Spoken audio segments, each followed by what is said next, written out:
ओम क्लीम कृष्णाय नमः। पद्म पुराण की कथा सुनने वाले सभी भक्तों का आज की कथा में हार्दिक स्वागत है। भगवान श्री हरि विष्णु और माता लक्ष्मी की कृपा सदैव आप और आपके समस्त परिवार पर बनी रहे। इससे पहले के सभी अध्याय सुनने के लिए आप सभी दर्शकों का बहुत बहुत धन्यवाद। और अब आप सुनेंगे आज का अध्याय, लेकिन आज का अध्याय सुनने से पहले वीडियो को लाइक कर दीजिए और कमेंट बॉक्स में राधे राधे जरूर लिख दीजिए। और अगर आपको ये कथा पसंद आती है तो इस वीडियो को ज़्यादा से ज़्यादा शेयर कीजिए। और अब भगवान श्री हरि विष्णु का ध्यान करके आज की पावन कथा का प्रारंभ करते हैं। और जिन भक्तों ने इससे पहले के अध्याय नहीं सुने हैं, इस कथा को सुनने के बाद पिछले अध्याय जरूर सुन लीजिए। इससे आपको आज की कथा समझने में आसानी होगी। भगवान शंकर से वरदान पाकर कामवल्लभ भारती उनके चरणों में मस्तक झुकाकर हिमालय के दूसरे उपवन में चली गई। और उधर नारद जी के कथनानुसार हिमवान अपनी कन्या को वस्त्र आभूषणों से विभूषित करके उसकी 2 सखियों के साथ भगवान शंकर के समीप लेकर आ रहे थे। मार्ग में रति के मुख से मदन दहन का समाचार सुनकर उनके मन में कुछ भय हुआ। उन्होंने कन्या को लेकर अपनी पुरी में लौट जाने का विचार किया। अब ये देखकर संकोचशीला पार्वती ने अपनी सखियों के मुख से पिता को कहलवाया कि तपस्या से अभिष्ट वस्तु की प्राप्ति होती है और तप करने वालों के लिए कुछ भी दुर्लभ नहीं है। संसार में तपस्या जैसे साधन के रहते हुए लोग व्यर्थ ही दुर्भाग्य का भार ढोते हैं। अतः अपनी अभिष्ट वस्तु की प्राप्ति की इच्छा से मैं तपस्या ही करूंगी। यह सुनकर हिमवान ने कहा, बेटी उमा, ऐसा ना करो। तुम अभी चपल बालिका हो। तुम्हारा शरीर तपस्या का कष्ट सहन करने में समर्थ नहीं है। हे बालिके, जो बात होने वाली होती है वह तो होकर ही रहती है, इसलिए तुम्हें तपस्या करने की कोई आवश्यकता नहीं है। अब घर को ही चलो और वहीं चलकर इस कार्य की सिद्धि के लिए कोई उपाय सोचूंगा। पिताजी के ऐसा कहने पर भी जब पार्वती घर जाने को तैयार नहीं हुई, तब हिमवान ने मन ही मन अपनी पुत्री के दृढ़ निश्चय की प्रशंसा की। इसी समय आकाश में दिव्यवाणी प्रकट हुई, जो तीनों लोकों में सुनाई पड़ी। वह इस प्रकार थी, हे गिरिराज, तुमने उमा कहकर पुत्री को तपस्या करने से रोका है, इसलिए इस संसार में इसका नाम होगा उमा। यह मूर्तिमती सिद्धि है, अपनी अभिलषित वस्तु को अवश्य ही प्राप्त करेगी। यह आकाशवाणी सुनकर हिमवान ने पुत्री को तप करने की आज्ञा दे दी और स्वयं अपने भवन को चले गए। पार्वती अपनी दोनों सखियों के साथ हिमालय के उस प्रदेश में गई जहां देवताओं का भी पहुंचना कठिन था। वहां का शिखर परम पवित्र और नाना प्रकार की धातुओं से विभूषित था। सब ओर दिव्य पुष्प और लताएं फैली हुई थी। वृक्षों पर भ्रमर गुंजार कर रहे थे। और वहां पार्वती ने अपनी वस्त्र और आभूषण उतारकर दिव्य वल्कल वस्त्र धारण करके कटी में कुशों की मेखला पहन ली। वह प्रतिदिन 3 बार स्नान करती और गुलाब के फूल चबाकर रह जाती थी। इस प्रकार उन्होंने 100 वर्षों तक तपस्या की। तत्पश्चात 100 वर्षों तक हिमवान कुमारी प्रतिदिन एक ही पत्ता खाकर रहीं और उसके बाद पुनः 100 वर्षों तक उन्होंने आहार का सर्वथा परित्याग कर दिया, अर्थात बिना भोजन के बिना कुछ खाए पिए ही रही। इस तरह वह तपस्या की निधि बन गई। उनके तप की आंच से समस्त प्राणी उद्विग्न हो उठे। तब इंद्र ने सप्तर्षियों का स्मरण किया। वे सब बड़ी प्रसन्नता के साथ एक ही समय वहां उपस्थित हुए। इंद्र ने सबका स्वागत सत्कार किया। इसके बाद उन्होंने अपने बुलाए जाने का प्रयोजन पूछा।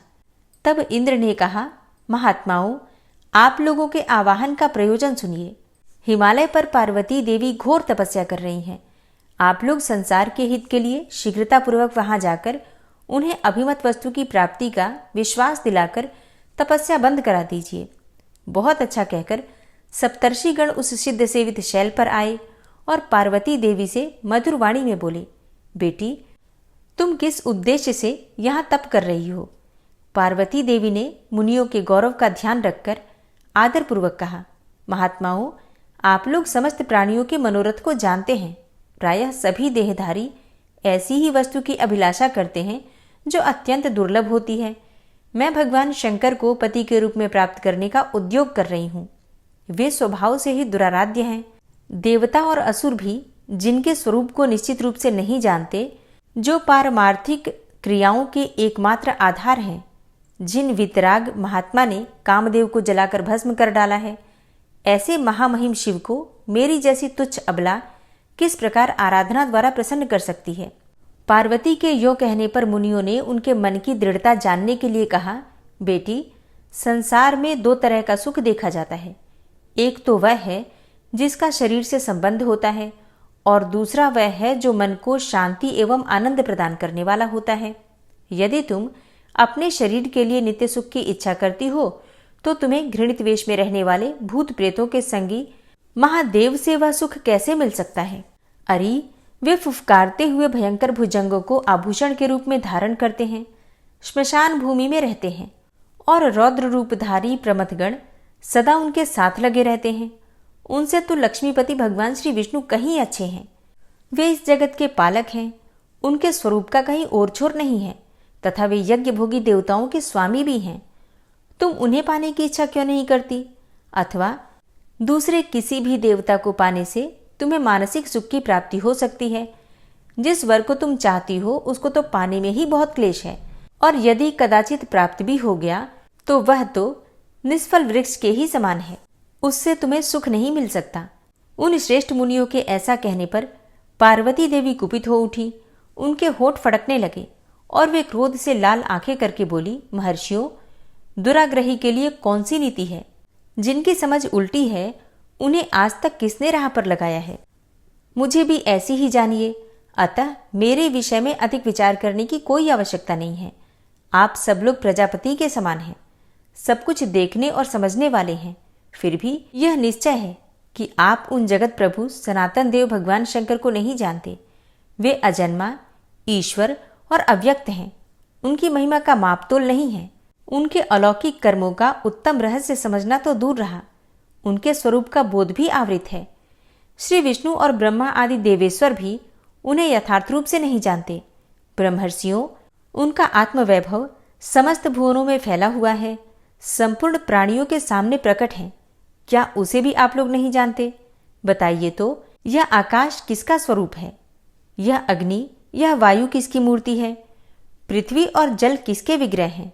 तथा ये चंद्रमा और सूर्य किसके नेत्र हैं? पार्वती देवी जी की बातें सुनकर सप्तर्षि गण वहां से उस स्थान पर गए जहां पर भगवान शिव विराजमान थे।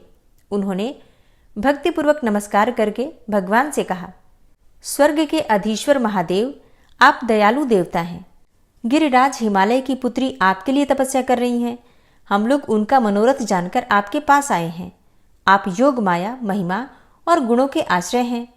आपको अपने निर्मल ऐश्वर्य पर गर्व नहीं है। शरीरधारियों में हम लोग अधिक पुण्यवान हैं जो कि ऐसे महिमाशाली आपका दर्शन कर रहे हैं। ऋषियों के रमणीय एवं हितकर वचन सुनकर वागीश्वरों में श्रेष्ठ भगवान शंकर मुस्कुराते हुए बोले, मुनिवरों, मैं जानता हूं कि लोक रक्षा की दृष्टि से वास्तव में यह कार्य बहुत उत्तम है, किंतु इस विषय में मुझे हिमवान पर्वत से ही आशंका है। शायद वे मेरे साथ अपनी कन्या के विवाह की बात स्वीकार न करें। इसमें संदेह नहीं है कि जो लोग कार्य सिद्धि के लिए उद्यत होते हैं वे सभी उत्कंठित रहा करते हैं, और उत्कंठा होने पर बड़े बड़े महात्माओं के चित्त में भी उतावली पड़ जाती है। तथापि विशिष्ट व्यक्तियों को लोक मर्यादा का अनुसरण करना ही चाहिए, क्योंकि इससे धर्म की वृद्धि होती है और परवर्ती लोगों के लिए भी आदर्श उपस्थित होता है। भगवान के ऐसा कहने पर सप्तर्षिगण तुरंत हिमालय के भवन में गए। वहां हिमवान ने बड़े आदर के साथ उनका पूजन किया।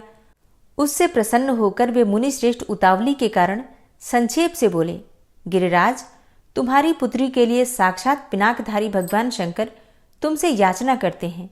अतः तुम अपनी पुत्री भगवान श्री शंकर को समर्पित करके अपने को पावन बनाओ। यह देवताओं का कार्य है। जगत का उद्धार करने के लिए ही यह उद्योग किया जा रहा है।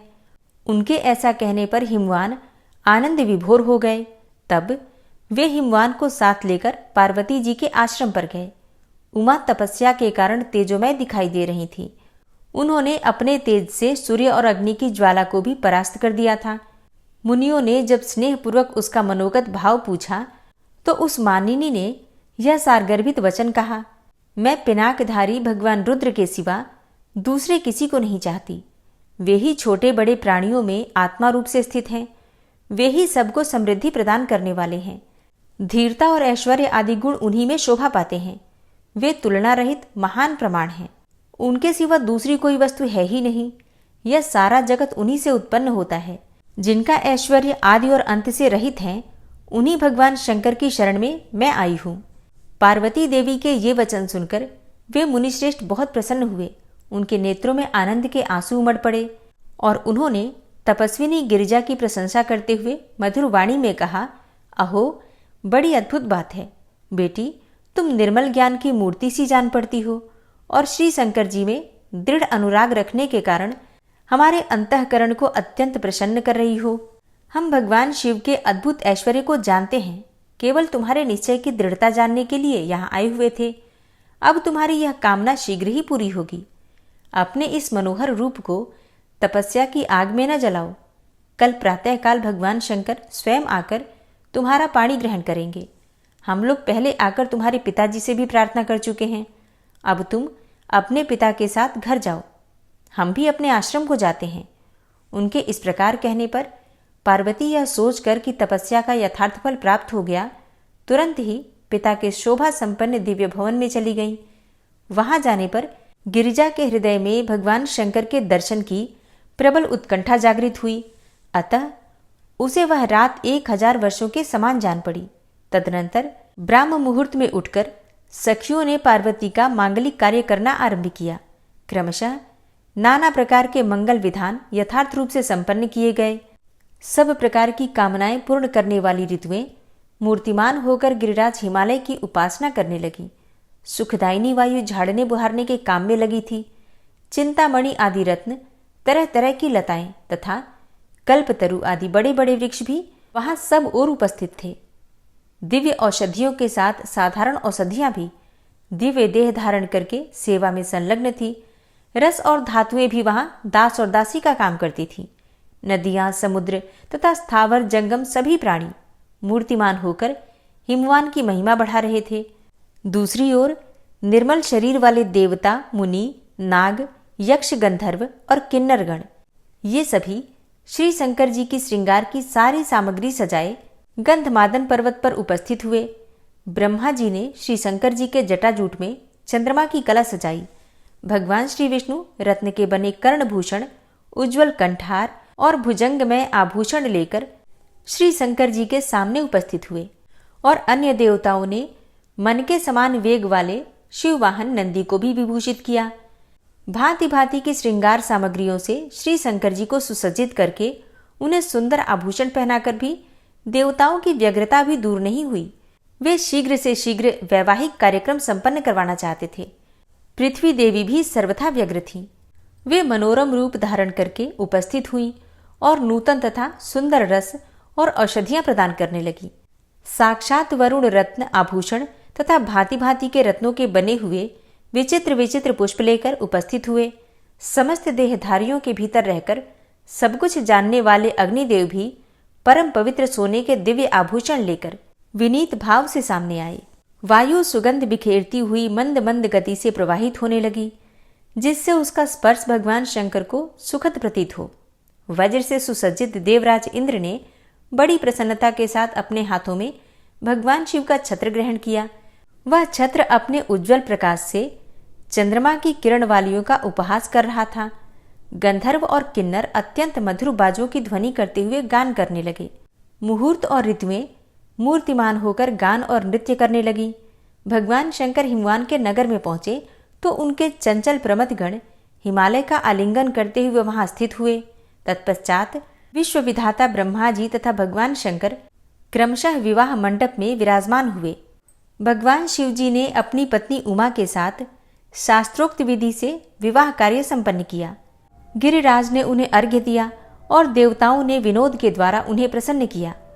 भगवान शिव ने अपनी पत्नी के साथ वह रात्रि वहीं व्यतीत की और सवेरे देवताओं के स्तवन करने पर वे उठे और गिरिराज से विदा लेकर वायु के समान वेगशाली नंदी पर सवार होकर पत्नी सहित मंदराचल को चले गए। उमा के साथ भगवान नील लोहित के चले जाने पर हिमवान का मन कुछ उदास हो गया। क्यों न हो, कन्या की विदाई हो जाने पर भला किस पिता का हृदय व्याकुल नहीं होता।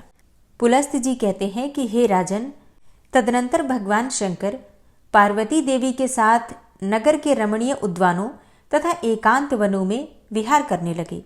देवी के प्रति उनके हृदय में बड़ा अनुराग था। एक समय की बात है, गिरिजा ने सुगंधित तेल और चूर्ण से अपने शरीर में उपटन लगवाया और उससे जो मैल गिरा उसे हाथ में उठाकर उन्होंने एक पुरुष की आकृति बनाई जिसका मुंह था हाथी के समान। फिर खेल करते हुए भगवती शिवा ने उसे गंगा जी के जल में डाल दिया। गंगा जी पार्वती को अपना सखी मानती थी। उनके जल में पड़ते ही वह पुरुष बढ़कर विशालकाय हो गया।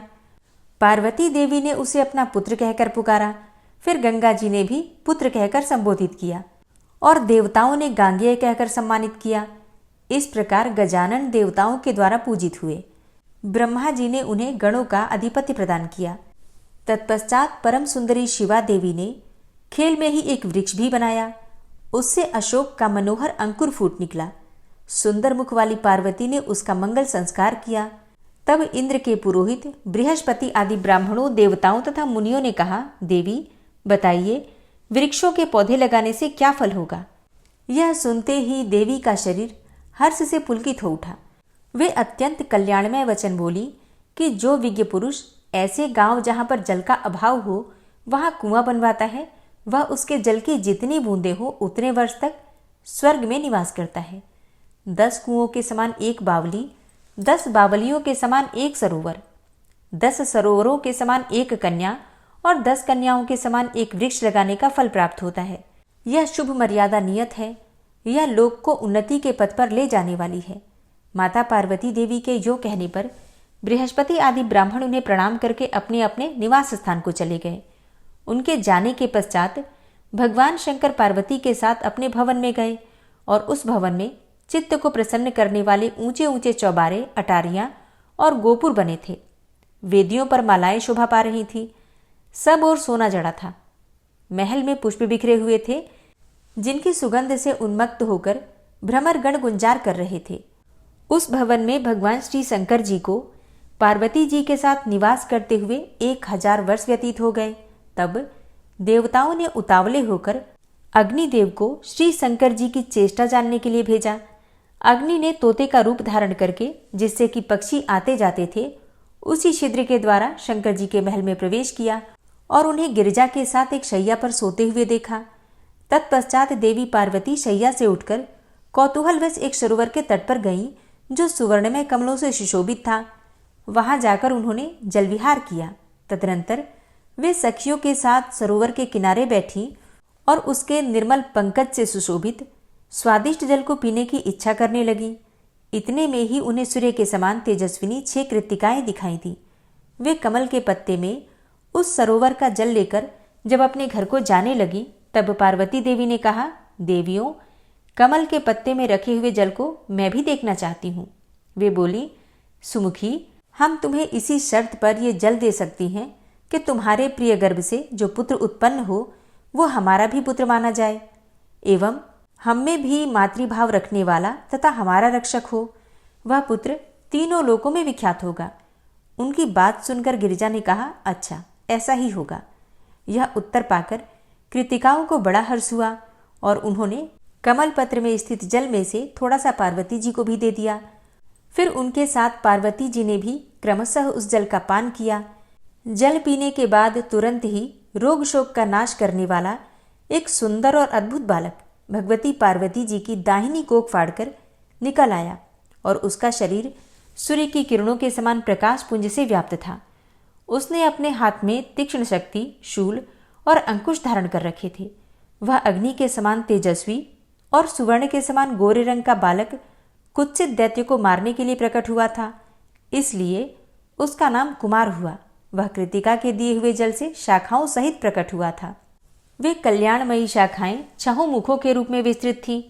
इन्हीं सब कारणों से वह तीनों लोकों में विशाख, षण्मुख, स्कंद, षडानन और कार्तिकेय आदि नामों से विख्यात हुआ। ब्रह्मा, श्री विष्णु, इंद्र और सूर्य आदि समस्त देवताओं ने चंदन, माला, सुंदर धूप, खिलौने, छत्र, चंवर, भूषण और अंगराग आदि के द्वारा कुमार शरानन को सावधानी के साथ विधि पूर्वक सेनापति के पद पर अभिषिक्त किया। भगवान श्री विष्णु ने सब तरह के आयुध प्रदान किए। धनाध्यक्ष कुबेर ने 10 लाख यक्षों की सेना दी। अग्नि ने तेज और वायु ने वाहन अर्पित किए। इस प्रकार देवताओं ने प्रसन्न चित्त से सूर्य के समान तेजस्वी स्कंद को अनंत पदार्थ दिए।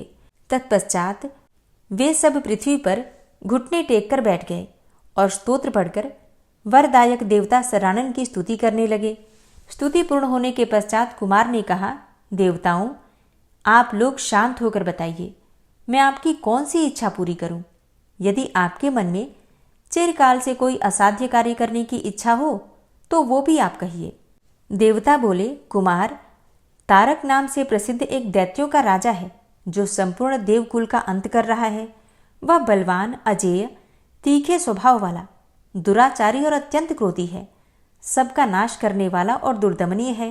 अतः आप उस दैत्य का वध कीजिए, क्योंकि यही एक कार्य है जो कि शेष रह गया है, जो हम लोगों को बहुत ही भयभीत कर रहा है। देवताओं के यूं कहने पर कुमार ने तथास्तु कहकर उनकी आज्ञा स्वीकार की और जगत के लिए कंटक रूप तारकासुर का वध करने के लिए वे देवताओं के पीछे पीछे चले। उस समय समस्त देवता उनकी स्तुति कर रहे थे। तदनंतर कुमार का आश्रय मिल जाने के कारण इंद्र ने दानवराज तारक के पास अपना दूत भेजा। वहां जाकर दूत ने उस भयानक आकृति वाले दैत्य से निर्भयतापूर्वक कहा, तारकासुर, देवराज इंद्र ने तुमसे यह कहलाया है कि देवता तुमसे युद्ध करने आ रहे हैं, तुम अपनी शक्ति भर प्राण बचाने की चेष्टा करो। यो कहकर जब दूत चला गया तब दानव ने सोचा, हो न हो इंद्र को कोई आश्रय अवश्य मिल गया है, अन्यथा वे ऐसी बातें नहीं कह सकते थे। इंद्र मुझ पर आक्रमण करने आ रहे हैं। अब वह सोचने लगा कि ऐसा कौन सा अपूर्व योद्धा होगा जिसे मैंने अब तक परास्त नहीं किया है। तारकासुर इसी चिंता में व्याकुल हो रहा था। इतने में ही उसे सिद्धवंतियों के द्वारा गाया जाता हुआ किसी का यशोगान सुनाई पड़ा, जो हृदय को दुखद प्रतीत होता था, जिसके अक्षर कड़वे जान पड़ते थे। बंदीगण कह रहे थे, महासेन, आपकी जय हो। आपके मस्तक की चंचल शिखाएं बड़ी सुंदर दिखाई देती हैं। विग्रह की कांति नूतन एवं निर्मल कमल दल के समान मनोरम जान पड़ती है। आप दैत्य वंश के लिए दुस्सह दावानल के समान हैं। हे प्रभु, हे विशाख, आपकी जय हो। तीनों लोकों के शोक का समन करने वाले 7 दिन की अवस्था वाले बालक, आपकी जय हो।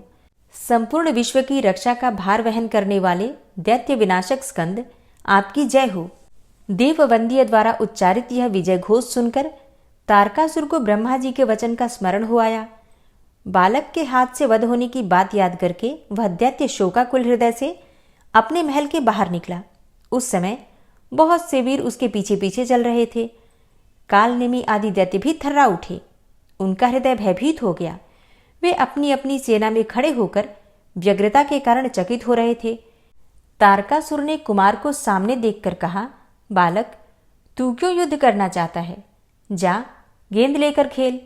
तेरे ऊपर जो यह महान युद्ध की विभीषिका लादी गई है, यह तो तेरे साथ बड़ा अन्याय किया गया है।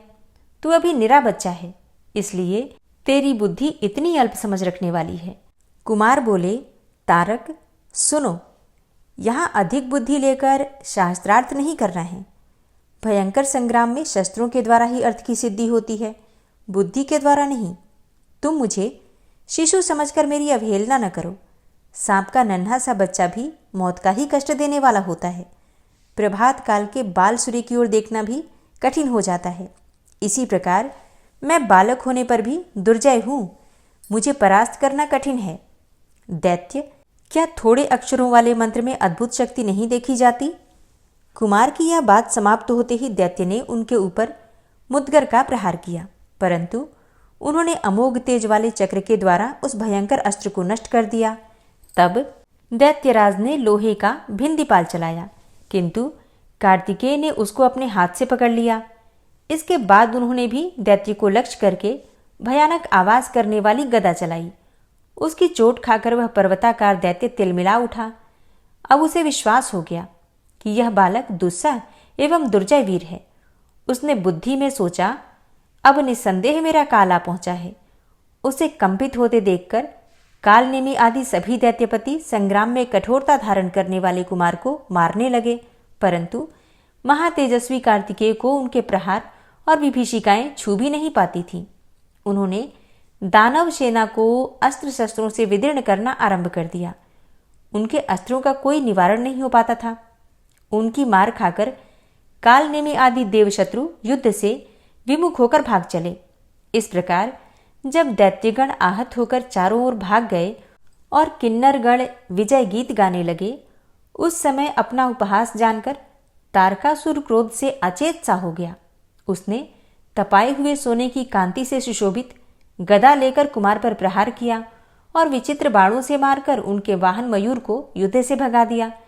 अपने वाहन को रक्त बहाते हुए युद्ध से भागते देखकर कार्तिकेय ने सुवर्ण विभूषित निर्मल शक्ति हाथ में ले ली और दानवराज तारक से कहा, खोटी बुद्धि वाले दैत्य, खड़ा रह, खड़ा रह, जीते जी इस संसार को भर आंख देख ले।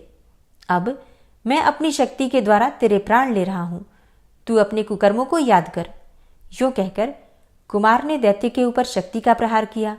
कुमार की भुजा से छूटी हुई वह शक्ति केयूर की खनखनाहट के साथ चली और दैत्य की छाती में, जो वज्र तथा गिरिराज के समान कठोर थी, जा लगी। उसने तारकासुर के हृदय को चीर डाला और वह दैत्य निष्प्राण होकर प्रलयकालीन पर्वत के समान धरती पर गिर पड़ा। दानवों के धुरंधर वीर दैत्यराज तारक के मारे जाने पर सबका दुख दूर हो गया। देवता लोग कार्तिकेय जी की स्तुति करते हुए क्रीड़ा में मग्न हो गए और उनके मुख पर मुस्कान छा गई। वे अपनी मानसिक चिंता का परित्याग करके हर्षपूर्वक अपने अपने लोक में चले गए। सबने कार्तिकेय जी को वरदान दिए। देवता बोले, जो परम बुद्धिमान मनुष्य कार्तिकेय जी से संबंध रखने वाली इस कथा को पढ़ेगा, सुनेगा अथवा सुनाएगा, वह यशस्वी होगा, उसकी आयु बढ़ेगी, वह सौभाग्यशाली, श्री संपन्न, कांतिमान, सुंदर, समस्त प्राणियों से निर्भय तथा सब दुखों से मुक्त होगा।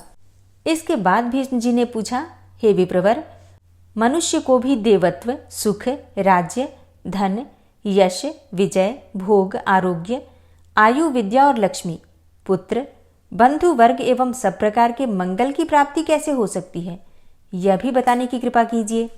इस प्रश्न का उत्तर देते हुए पुलस्त जी ने जो कहा वो आप कल की कथा में सुनेंगे। तो अगर आप इस प्रश्न का उत्तर जानना चाहते हैं तो कल की कथा ज़रूर सुनिएगा। और हाँ, आज की कथा अगर आपको पसंद आई हो तो वीडियो को लाइक किए बिना तो बिल्कुल नहीं जाना है, लेकिन इसके साथ ही कुछ भक्तों तक इस वीडियो को शेयर भी ज़रूर कीजिए अगर संभव हो तो। और हर रोज़ की तरह कमेंट बॉक्स में राधे राधे तो ज़रूर लिखिए। चैनल पर पहली बार आए हैं और अगर अभी तक आपने इस चैनल को सब्सक्राइब नहीं किया है तो आज की वीडियो अगर आपको अच्छी लगे तो चैनल को सब्सक्राइब करके बेल आइकन को ज़रूर प्रेस कर लीजिए। इससे ये होगा कि इस चैनल पर जो भी नई वीडियो अपलोड होंगी उनकी नोटिफिकेशन आपको सही समय पर प्राप्त होगी। मिलती मैं आपसे अगली वीडियो में, तब तक के लिए जय श्री राधे।